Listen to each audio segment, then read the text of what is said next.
Hello dear student, कैसे हो प्यारे बच्चों। आई होप आप स्वस्थ होंगे, तैयारियों में लगे होंगे, क्योंकि अगला जो आपका पेपर है मैथ के बाद वो आपका साइंस का है। मैथ में हमने जो स्ट्रेटजी आपको बताई थी प्यारे बच्चों, अगर आपने स्ट्रेटजी को फॉलो किया होगा या किए थे तो आपका बहुत अच्छा पेपर गया होगा। और यहाँ तक कि हमें काफ़ी बच्चों के मैसेज कॉल आए हैं कि सर पेपर बहुत अच्छा गया है, क्योंकि पूरा पेपर जो आपका आया था वो आपका PYQ और साथ साथ में NCERT पर आधारित पेपर आया था। NCERT में हमने बताया था कि NCERT का जो पैटर्न रहता है वो 60% आपका क्या होता है, एक्सरसाइज होता है, अभ्यासकार, और 40% आपका क्या होता है, एग्जाम्पल होता है। उस हिसाब से जो बच्चे किए हैं उनका बहुत अच्छा पेपर गया है। सारे बच्चों का पेपर अच्छा गया, क्योंकि इस बार का पेपर क्या आया था, इजी आया था। तो आइए प्यारे बच्चों, इसी पैटर्न से आधारित या इसी पैटर्न को लेकर के आज हम साइंस सब्जेक्ट जो आपका 4 तारीख को होने वाला है, क्योंकि आपके पास बचे हैं 2 दिन। आपका कौन सा, आज आपका 2 मार्च है, फिर आपका क्या है 3 मार्च है। इन 2 दिनों में हम ऐसी कौन सी स्ट्रेटजी अप्लाई करें, अपनाएं, जिससे हमारे बेहतर से बेहतर अंक प्राप्त हो सके। तो देखिए प्यारे बच्चों, आज हम साइंस की स्ट्रेटजी लेके आए हैं कि स्ट्रेटजी में आपको क्या क्या फॉलो करना है, क्या क्या स्किप करना है, और किस चैप्टरों को सबसे ज्यादा इंपॉर्टेंट देना है जहां से आपको बहुत अच्छे नंबर प्राप्त हो सकें। तो यहां पर साइंस का जो पैटर्न रहता है वो आपका फिजिक्स, केमिस्ट्री, बायोलॉजी रहता है। अब यहां से जो आपका हमने आपको बताया था कि पेपर आपका जो होगा वो आपका 70 नंबर का पूछा जाएगा। 70 में आपका 20 नंबर के आपके MCQs रहेंगे। MCQs का मतलब है मल्टीपल चॉइस क्वेश्चन, बहुविकल्पी प्रश्न। 50 नंबर का जो आपका रहेगा वो आपका रहेगा रिटन पेपर। रिटन पेपर अर्थात आपको यहां पर क्या करना पड़ेगा, लिखना पड़ेगा। अब इस पर अगर हम बात करें तो बात करें अगर फिजिक्स और यहां पर आता है बायोलॉजी, तो फिजिक्स और बायोलॉजी का रेशियो जो रहता है वो सेम रहता है, अर्थात 1:1 का रहता है। फिजिक्स जो आपकी पूछी जाती है 18 नंबर की पूछी जाती है, इसी प्रकार आपकी बायोलॉजी भी आपकी कितने नंबर की पूछी जाती है, 18 नंबर की पूछी जाती है। केमिस्ट्री का जो पार्ट होता है वो आपका 14 नंबर की पूछी जाती है। अब यहां पर अगर हम बात करें कि इनको अगर जोड़ें तो 18 कितना हो गया, 36, और 36 में 14 जोड़ देंगे तो 50, क्योंकि 50 में आपको क्या करना है, रिटन एग्जाम देना है। अब यहां पर हम जो कराने वाले हैं आपको फिजिक्स, केमिस्ट्री और बायोलॉजी के भी इंपॉर्टेंट आपको क्वेश्चन बताएंगे कि कहां से कैसे क्या आता है। तो पहले हम फिजिक्स की बात करें तो फिजिक्स में आपके 4 टॉपिक हैं। पहला टॉपिक, दूसरा टॉपिक, तीसरा टॉपिक, चौथा टॉपिक। अब इनमें पहला जो आपका टॉपिक है प्रकाश का परावर्तन एवं अपवर्तन। यहां पर आपको सबसे पहले क्या करना, प्रकाश का परावर्तन क्या है, उसके नियम है 2, अपवर्तन क्या है, उसके नियम पढ़ना है। फिर आपको क्या करना, दर्पण की स्थितियों को बहुत अच्छी तरीके से आपको क्या करना है, समझ लेना है, क्योंकि वहीं से आपका क्या होता है, न्यूमेरिकल पूछा जाता है। तो यहां से जो 18 नंबर का जो रेशियो है, तो पहला चैप्टर जैसे हमने बताया प्रकाश का परावर्तन एवं अपवर्तन। यहां से आपको प्यारे बच्चों 4 नंबर का आपका क्वेश्चन आता है। न्यूमेरिकल कभी कभी पूछ लेता है, कभी कभी नियम पूछ लेता है, और कभी कभी क्वेश्चन के रूप में पूछ लेता है। फिर आपका अगला जो टॉपिक है वो मानव नेत्र एवं रंग बिरंगा संसार। यहां से प्यारे बच्चों 4 नंबर का पूछ लेता है। कभी कभी क्या होता है, आपका मानव नेत्र का नामांकित चित्र लिया जाता है, अब उसमें कभी कभी पूछ लेता है दृष्टि दोष क्या है, दूर दृष्टि दोष, निकट दृष्टि दोष, इसके क्या कारण है, क्या उपाय हैं, कौन सा लेंस प्रयोग किया जाता है। तो इनको आपको क्या करना है, बहुत ही अच्छी तरीके से क्लियर कर लेना है। 4 या कितना हो गया आपका, 8 नंबर का हो गया। अगला जो आपका टॉपिक है वो आपका क्या है, विद्युत है। विद्युत से एक न्यूमेरिकल आपका यहां से भी फिक्स है। यहां से आपका कभी कभी ऊष्मा पूछ लेता है, कभी कभी शक्ति पूछ लेता है, और कभी कभी क्या करता है कि ओम्स के नियम पर आधारित कोई आपका समांतर क्रम, श्रेणी क्रम संयोजन में जुड़ा हुआ एक न्यूमेरिकल अवश्य पूछा जाता है। तो इन न्यूमेरिकलों की हम चर्चा करेंगे। फिर अगला जो आपका टॉपिक आता है वो है विद्युत चुंबकीय क्षेत्र। विद्युत चुंबकीय क्षेत्र, विद्युत चुंबकीय क्षेत्र से प्यारे बच्चों 6 नंबर का पूछा जाता है। कभी कभी इसमें मैक्सवेल का नियम, फिर फ्लेमिंग का दाएं हाथ का बाएं हाथ का नियम, चुंबकीय क्षेत्र बल रेखाओं के गुण, चुंबकीय धारावाही प्रणालिका का विद्युत चुंबकीय क्षेत्र। तो यहां से आपका 6 नंबर का क्वेश्चन पूछा जाता है। तो इस पैटर्न पर आधारित आप अगर तैयारी करोगे तो यहां कितने नंबर आपके फिक्स हो गए? 18 नंबर, क्योंकि आपने साल भर तैयारी की होगी और उसी का क्या करना, आपको जो बचे हुए टाइम में आपको क्या करना, रिवीजन करना है, नए नए क्वेश्चनों की तरफ आपको नहीं जाना है। फिर आते हैं हम केमिस्ट्री में। तो केमिस्ट्री में पहला जो आपका टॉपिक है वो आपका क्या है? अभिक्रियाएं हैं, रासायनिक अभिक्रियाएं। रासायनिक अभिक्रियाओं में पहला चैप्टर में हमने करवाया है, बहुत सारे उसमें अभिक्रियाएं करवाई हैं। यहां तक कि हमने अभिक्रियाओं को कैसे संतुलित करते हैं, अभिक्रियाएं कैसे बनती हैं, उसकी हमने पहले चर्चा की। तो ये आप कर लोगे, यहां से आपका 4 नंबर का पूछा जाता है। फिर आपका अगला जो आपका टॉपिक आता है वो आपका आता है अम्ल एवं क्षार और धातु एवं अधातु। तो यहां से अभिक्रियाएं कभी कभी पूछ लेता है। अब अम्ल और क्षार में जो पूछा जाता है वो आपका ब्लीचिंग पाउडर का निर्माण, उपयोग, अभिक्रिया, उसके बाद बेकिंग सोडा और उसके बाद धावन सोडा, फिर आपके उसमें POP, plaster of Paris, gypsum की अभिक्रियाएं, इनके उपयोग आपको अवश्य देख लेना है। फिर आपका अगला जो आपका टॉपिक है, तो यहाँ पर अब जो विद्युत है वो धातु अधातु है, इसमें से आपको अभिक्रियाएं देख लेना है। धातु अम्लों से अभिक्रिया करते हैं, अधातु अम्लों से अभिक्रिया करते हैं, क्षारों से अभिक्रिया करते हैं, इनकी अभिक्रियाएं देख लेना है। धातु अधातु वाला हो गया। फिर आपका आता है जो सबसे मोस्ट इंपॉर्टेंट जो आपका चैप्टर है वो चौथा चैप्टर है कार्बन एवं उसके यौगिक। यहां से प्यारे बच्चों क्वेश्चन जो आपका पूछा जाता है वो 6 नंबर का, इन दोनों चैप्टरों से 4, तो 4 4 8 और 8 6 कितना हो गया? 14। तो कार्बन से आपका हमने आपको टॉपिक में वन शॉट में आपको आईयूपीएसी बताया, वो आप देख लीजिएगा। आईयूपीएसी 2 से 3 नंबर का अवश्य पूछा जाता है। फिर उसमें साबुन की अभिक्रिया, मिसेल का निर्माण, उसमें कुछ अभिक्रियाएं हैं, उनको आपको इंपॉर्टेंट तरीके से देख लेना है। तो यहां पर ये आपका केमिस्ट्री वाला पार्ट हो गया।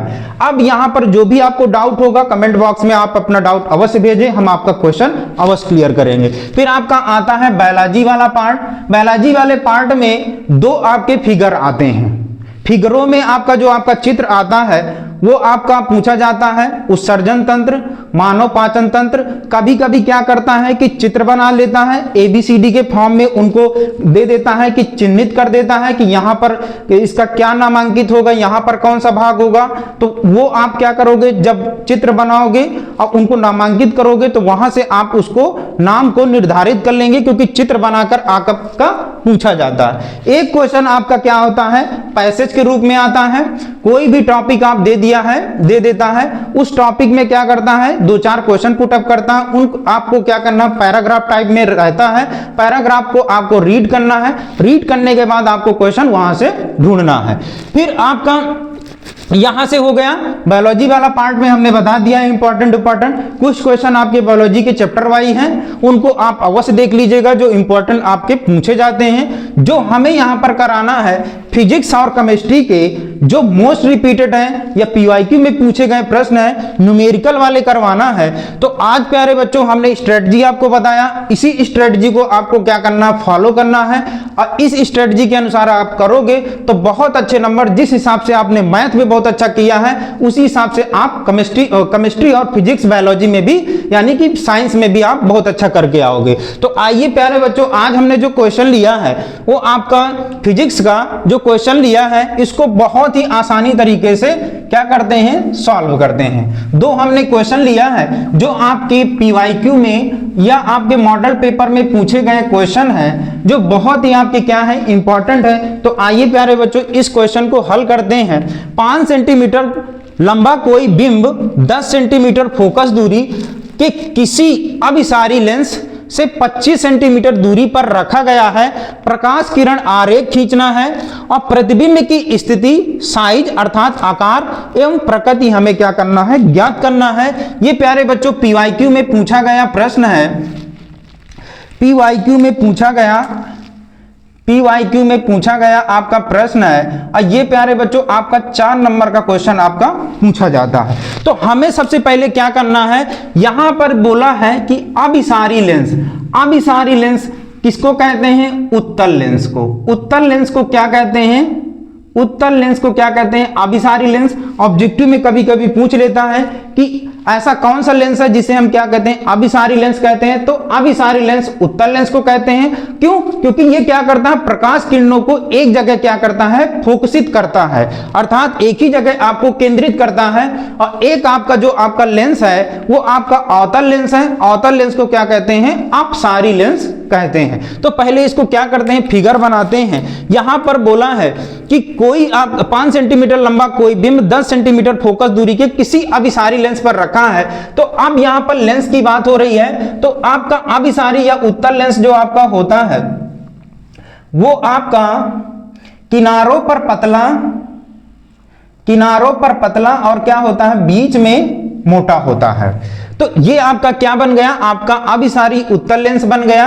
अब लेंसों में क्या होता है, उत्तल लेंस में या लेंसों में क्या होता है कि आपकी जो फोकस दूरियां होती हैं या फोकस होते हैं आपके क्या होते हैं, दोनों तरफ होते हैं। तो यहां पर ये होता है प्रकाशिक केंद्र, इसको मान लेते हैं O, और यहां पर ये आपका क्या होता है, बायां होता है, यहां पर दायां पक्ष है। तो यहां पर हमारी फोकस एक का हो जाएगा F1 और दूसरी हो जाएगी 2F1। फिर इधर भी आप क्या होगा, तो ये हो जाएगा F2 और ये क्या हो जाएगा 2F2 हो जाएगा। इसको क्या कहते हैं, मुख्य अक्ष बोलते हैं।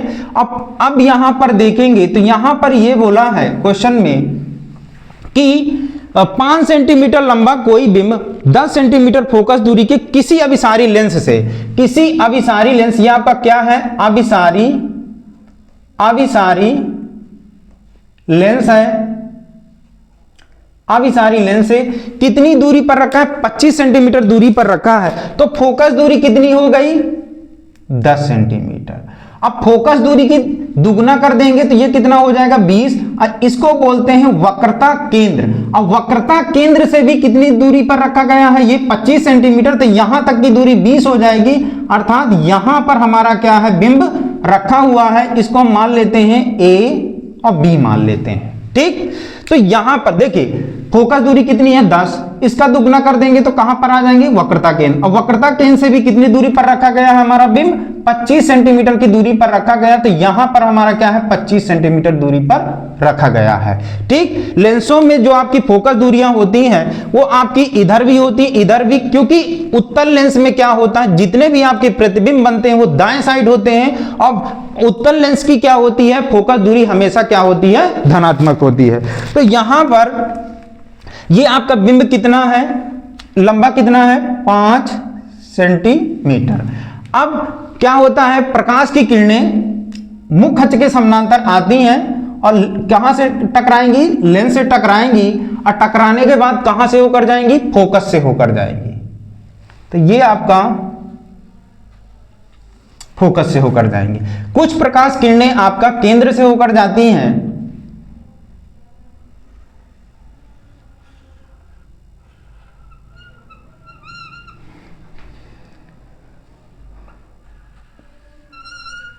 और जहां पर मिल जाएंगी वहीं पर क्या कर लेंगी, प्रतिबिंब का निर्माण कर लेंगी। तो यहां पर देखिए दोनों रेखाएं मिल गई, तो ये क्या करेंगी, यहां पर क्या करेंगी, प्रतिबिंब बनाएंगी। तो प्रतिबिंब जो इनका बनेगा वो आपका क्या बनेगा, A' और B' हो जाएगा। यहां पर भी अगर फोकस दूरी की बात करेंगे तो ये भी आपका क्या हो जाएगा, 10 सेंटीमीटर हो जाएगा, ठीक। ये हो गया आपका किरण आरेख हो गया, ये आपका क्या हो गया, किरण आरेख हो गया, ठीक। इस प्रकार से देखिए तो क्या हो गया, यहां पर आपकी वस्तु थी और ये आपका बिंब है, ये क्या है, प्रतिबिंब है। अब हमें क्या करना है, इसको न्यूमेरिकल को सॉल्व करना है। जो जो दिया है पहले उसको लिख लेते हैं। तो यहां पर लिखेंगे हल। अब क्या दिया है, जो आपका बिंब है वो कितना लंबा है 5 सेंटीमीटर, तो यानी कि h दिया है वो आपका कितना है 5 सेंटीमीटर। ठीक है, फिर आपका बिंब कितने दूरी पर रखा गया, किस साइड रखा गया, आपका बाएं साइड है। और बाएं साइड की दूरियां कहां से नापी जाती हैं, केंद्र से नापी जाती है। इसको क्या कहते हैं, प्रकाशीय केंद्र से नापेंगे। तो ये u बराबर आपका कितना होगा माइनस का 25 सेंटीमीटर। क्यों, क्योंकि ये आपका कहां रखा है, बाएं साइड रखा है। F की बात करेंगे तो F बराबर आपका कितना है, फोकस दूरी कितनी है 10, धनात्मक होगी क्योंकि ये लेंस क्या है आपका अभिसारी लेंस है, अभिसारी लेंस है, क्योंकि ये लेंस क्या है अभिसारी लेंस है। अब हमें क्या करना है, प्रतिबिंब की दूरी निकालना है। प्रतिबिंब की दूरी आपकी b होती है, तो हमें निकालना है यहां पर। तो यहां पर लिखेंगे लेंस सूत्र से, लेंस सूत्र से। तो लेंस सूत्र क्या होता है प्यारे बच्चों, 1/f बराबर 1/b माइनस 1/u होता है। सबकी वैल्यू रख देना है। तो 1/f ये आपका कितना है 10, 1/b पता नहीं है, 1/u अर्थात यहां पर कितना u का मान -25 है, तो माइनस का क्या हो जाएगा 25 हो जाएगा। फिर हम क्या करेंगे, 1/10 1/b माइनस माइनस प्लस 1/ कितना हो जाएगा आपका 25 हो जाएगा। फिर यहां पर हमें क्या करना है, इसको पक्षांतर कर लेना है। तो पक्षांतर करेंगे तो क्या हो जाएगा 1/10 माइनस 1/25 इक्वल टू 1/b। इन दोनों का एलसीएम करेंगे तो 25 और 10 का एलसीएम कितना आएगा, 25 दूनी 50 अर्थात यहां पर कितना आ जाएगा 25। अब इसमें भाग देंगे तो 25 10 पना 50 5 आएगा, और ये आपका कितना हो जाएगा 25 दूनी 50 2 आएगा, 1/ कितना हो जाएगा b। अब इसको हल करेंगे तो यहां पर आपका 3/ कितना होगा 50 इक्वल टू 1/b। अब यहां पर क्या करना है, b इक्वल टू निकालना, तो 3b इक्वल टू 50, तो b बराबर निकालेंगे तो 50/ कितना हो जाएगा 3। अर्थात यहां पर अगर हम इसको क्या करें दशमलव में बदलें तो 3 × 9 3 3 18, फिर आपका 2 3 18, फिर आपका 2 3 18 3 18, अर्थात हम इसको लिख सकते हैं 16.67 सेंटीमीटर। अब यहां पर धनात्मक चिन्ह यह बताता है कि हमारा प्रतिबिंब की स्थिति कहां पर है, दाएं साइड है, और दाएं साइड है तो आपका क्या होगा धनात्मक होगा। तो b का मान आपका प्राप्त हो गया इतना सेंटीमीटर। तो आप इतना भी लिख सकते हो, इतना भी लिख सकते हो। तो हमें क्या यहां पता करना था, किरण आरेख आपने खींच लिया, पहला आपका हो गया। फिर प्रतिबिंब की स्थिति बताना है, तो पहला आपका यहां पॉइंट है कि प्रतिबिंब की स्थिति, प्रतिबिंब की स्थिति। अब प्रतिबिंब कहां पर स्थित है, तो प्रतिबिंब जो स्थित है वो F2 और 2F2 के कहां पर है, बीच में है। तो यहां लिखेंगे कि प्रतिबिंब प्रतिबिंब प्रतिबिंब F2 व 2F2 के बीच। अब कैसा है, वास्तविक और क्या है उल्टा है। तो हम उसकी प्रकृति आगे बताएंगे। यहां पर प्रकृति की बात करेंगे तो यहां पर करेंगे प्रकृति कैसी होगी, वास्तविक एवं उल्टा। तो यहां लिखेंगे वास्तविक एवं उल्टा। ठीक, अब आगे आते हैं हम लोग। इसमें हमें क्या करना है, यहां पर हमें क्या करना है, इसका आकार निकालना है। तो आकार निकालने के लिए हमें क्या करना पड़ेगा, आवर्धन क्षमता। तो आवर्धन क्षमता बराबर जो हमारी होती है आवर्धन क्षमता, आवर्धन क्षमता बराबर m बराबर जो होता है वो आपका h' इक्वल टू b अपान क्या होता है, u होता है। क्योंकि हमें यहां पर क्या करना है, h' निकालना है, और हमें बिंब की ऊंचाई दे दी थी, तो हम यहां पर क्या करते हैं, वैल्यू रख देते हैं। h' हमें पता नहीं है, h का मान 5 है, और b बराबर आपका कितना आ गया, ये वाला रखना है, तो क्या हो जाएगा 50/3, और u बराबर आपका कितना था -25। ठीक, अब यहां पर इसका तिर्यक गुणा करा देंगे। इसका इससे गुणा हो जाएगा। ठीक, तो यहां पर ये होगा h डैश। ठीक, यहां पर इसको अगर करना चाहें तो और सिंपल कर सकते हैं, बटे के बटे है तो संख्या उलट जाएगी। ठीक, तो यहां हो जाएगा h/5 इक्वल टू 50/3, 1 बटे कितना हो जाएगा -25। ठीक है, अब इसको क्या करना है, आपको गुणा करा देना है। तो यहां होगा 25 दूनी 50, 25 दूनी 50, और यहां से आप करोगे तो माइनस का कितना 3h हो जाएगा, 3h डैश, और 5 दूनी कितना हो जाएगा 10 हो जाएगा। फिर माइनस का वो भी क्योंकि माइनस चिन्ह है, फिर यहाँ h डैश बराबर निकालेंगे तो 10 बटे कितना होगा 3, तो h डैश बराबर निकालेंगे तो 3 त्रिकाई 9, 3 त्रिकाई 9, फिर 1 3 त्रिकाई 9, फिर 3 त्रिकाई 9, अर्थात हमें जो इसका 3 त्रिकाई 9 दशमलव लगाएंगे, फिर 3 त्रिकाई 9, अर्थात हमें इसकी जो ऊंचाई वो प्राप्त हुई है, जो इसकी प्रतिबिंब की ऊंचाई हमें प्राप्त हुई है, इसका साइज कितना है। तो देखेंगे तो ये आपका बिंब कितना था 5 सेंटीमीटर, और ये आपका कितना -3.3, तो वस्तु से क्या है ये छोटा है। अब यहां पर ऊंचाई आपकी क्या है, किधर साइड है आपका, ऊपर ना होकर नीचे है, तो यहां पर ऋणात्मक है। तो यहां लिखेंगे इसका साइज तो क्या होगा, यहां लिखेंगे कि प्रतिबिंब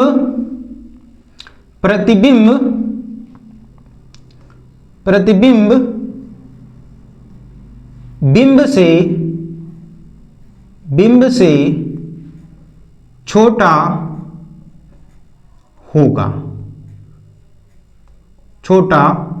होगा। अब यहां पर देखिए वास्तविक क्या होगा, उल्टा होगा। तो ये चीजें प्यारे बच्चों हमें निकालना था। तो 3 चीजें देखो निकालना था। पहले हमें क्या निकालना था कि प्रतिबिंब की स्थिति, फिर प्रकृति उसकी कैसी होगी, और फिर हमने यहां पर जो तीसरा निकाला है इसका साइज या आकार हमने निकाल दिया यहां पर। तो ये आपका 3 चीजें आ गई। इसी प्रकार से आपको पेपर में भी हल करना है। इस प्रकार से अगर हल करेंगे तो आपको पूरे के पूरे नंबर प्राप्त होंगे। आइए प्यारे बच्चों अगले क्वेश्चन पर चलते हैं। पहला क्वेश्चन हमारा हो गया। सेकंड क्वेश्चन है कि उस लेंस की फोकस दूरी ज्ञात कीजिए जिसकी क्षमता माइनस का 2.0 डायोप्टर है, यह किस प्रकार का लेंस होगा। तो प्यारे बच्चों यहां पर आपको विशेष ध्यान देना है। ऑब्जेक्टिव में भी कभी कभी क्वेश्चन पूछ लेता है, अगर क्षमता आपकी ऋणात्मक है, तो लेंस आपका कौन सा होगा, अवतल लेंस होगा। यहां आप ध्यान दीजिएगा, अगर आपकी क्षमता ऋणात्मक है तो लेंस कौन सा होगा, अवतल लेंस होगा। अगर आपकी लेंस की क्षमता क्या है, धनात्मक होगा तो क्या होगा, उत्तल लेंस होगा। ऑब्जेक्टिव में एक क्वेश्चन पूछा गया, पिछली बार भी पूछा गया है, तो इनको आपको जरूर ध्यान देना है। अगर क्षमता ऋणात्मक है तो अवतल लेंस होगा, और अगर आपका धनात्मक है तो क्या होगा, उत्तल लेंस होगा। तो आइए प्यारे बच्चों इस क्वेश्चन को सॉल्व करते हैं। इसकी फोकस दूरी ज्ञात करना है। जो आपकी क्षमता दी है, क्षमता मतलब P बराबर माइनस P का मतलब पावर, और P बराबर जो दिया है वो कितना दिया है, माइनस का 2.0 डायोप्टर, अर्थात ये लेंस कौन सा होगा, अवतल लेंस होगा। तो यहां लिख देंगे अवतल लेंस। ठीक, हमें फोकस दूरी आपको क्या करना है, ज्ञात करना है, अर्थात F बराबर निकालना है। तो फार्मूला होता है P बराबर, चूंकि P बराबर होता है 1/F। अब 1/F हमें निकालना है। P बराबर दिया है माइनस का 2.0 1/F। तो यहां पर क्या करेंगे, इसका तिर्यक गुणा करा देंगे, तो ये आपका कितना हो जाएगा, माइनस का 2.0 इंटू F इक्वल टू 1 हो जाएगा। F बराबर निकालेंगे तो क्या हो जाएगा 1/, अब 0 के बाद दशमलव के बाद 0 का कोई मात्र नहीं है, तो क्या हो जाएगा माइनस का 2। अब भाग दे देंगे तो ये 2 में 1 में 2 का भाग देंगे तो क्या होगा, दशमलव लगाएंगे, 0 बढ़ जाएगा, 2 पंचे 10, और माइनस है तो ये हो जाएगा माइनस का 0.5, और आपका किसमें दूरी है तो क्या हो जाएगी मीटर, क्योंकि दूरियां हमेशा किससे नापी जाती है, लेंस की मीटर से नापी जाती हैं। अब कौन सा लेंस होगा, अवतल लेंस होगा। अवतल लेंस की फोकस दूरी क्या होती है, ऋणात्मक भी होती है। तो यहां पर ये क्या हो जाएगा आपका राइट आंसर हो जाएगा। तो ये प्यारे बच्चों इस तरह आपको ध्यान देना है। अगर क्षमता ऋणात्मक दी है तो अवतल लेंस है, अगर धनात्मक है तो उत्तल लेंस है। इस प्रकार से आपका क्वेश्चन पूछा जाता है, कभी कभी ऑब्जेक्टिव में पूछ लेता, कभी कभी 2 नंबर के पूछ लेता है। तो हमने आज प्यारे बच्चों आपको इस लेंस से संबंधित हमने आपको क्वेश्चन कराया जो आपका 12वां चैप्टर है दर्पण और लेंस। आपको इस चैप्टर में कोई भी डाउट होता है कमेंट बॉक्स में अपना क्वेश्चन अवश्य भेजें, हम आपका डाउट क्लियर करेंगे। थैंक्स।